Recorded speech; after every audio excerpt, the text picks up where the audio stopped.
Le système immunitaire, système de défense de l'organisme, les éléments du système immunitaire. Les cellules qui assurent la défense de l'organisme sont les globules blancs ou les leucocytes.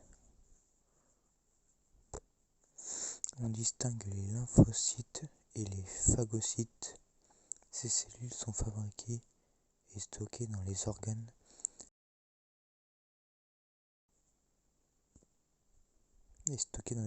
lymphoïdes.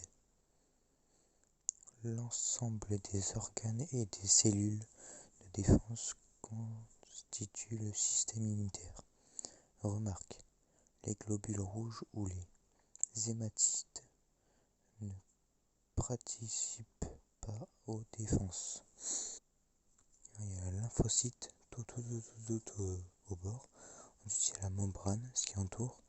Il y a l'hématite qui est autour des trucs. Il y a le noyau volumineux. Et ensuite, il y a la phagocyte. Les 3 signes de douleur, des signes inflammatoires, c'est le gonflement, la douleur, la rougeur et la chaleur. Des réactions immédiates, l'inflammation et la phagocyte. L'entrée d'un élément étranger dans l'organisme déclenche aussitôt une réaction immunitaire. La première réaction est l'inflammation. Elle se traduit localement par un gonflement, une rougeur, une production de chaleur et une douleur. Des cellules phagocytaires sont attirées à l'endroit contaminé et vont éliminer les éléments étrangers et digèrent la phagocyte. La phagocyte est une réaction rapide et non spécifique. Des réactions plus lentes, location des anticorps et des lymphocytes. Les éléments étrangers portent des molécules qui sont reconnues par les lymphocytes. Ce sont les antigènes. Chaque antigène différent est reconnu par un lymphocyte différent.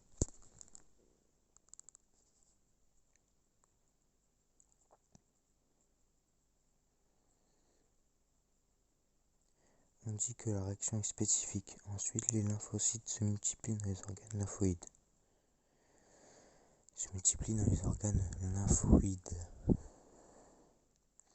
Les lymphocytes B sécrètent des anticorps. Ce sont les molécules qui circulent dans le sang et la lymphe. La présence d'anticorps dans le sérum liquide du sang s'appelle la séropositivité. Les anticorps se fixent sur les antigènes et les neutralisent en formant des complexes antigènes-anticorps. Ces complexes sont plus facilement reconnus et digérés par les phagocytes. Chapitre 3. Responsabilité, mémoire immunitaire et vaccination. Leçon. Après chaque contact avec un antigène, certains lymphocytes B ou T spécifiques de cet antigène restent stockés dans les organes. Ce sont les molécules mémoire. Lors d'un deuxième contact avec l'antigène, la réaction immunitaire sera beaucoup plus rapide et plus efficace. Cette mémoire immunitaire nous permet d'être immunisés contre certaines maladies que l'on développe qu'une seule fois dans sa vie, varicelle, oreillons, etc. La vaccination utilise ce principe où on injecte un antigène non pathogène. Le microbe est tué, affaibli, qui permet de provoquer une réaction immunitaire et donc une mémoire immunitaire acquise.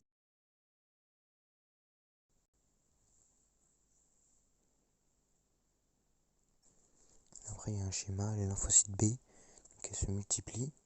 Ensuite, les lymphocytes B en mémoire, production de libres spécifiques, production d'anticorps libres spécifiques, ils neutralisent cet antigène, la phagocyte les mange, quoi, les machins, et après ils le recrachent. Ensuite, il y a les autres lymphocytes, cellules infectées, lymphocytes tueurs, genre avec les trucs qui se divisent, destruction directe de la cellule infectée.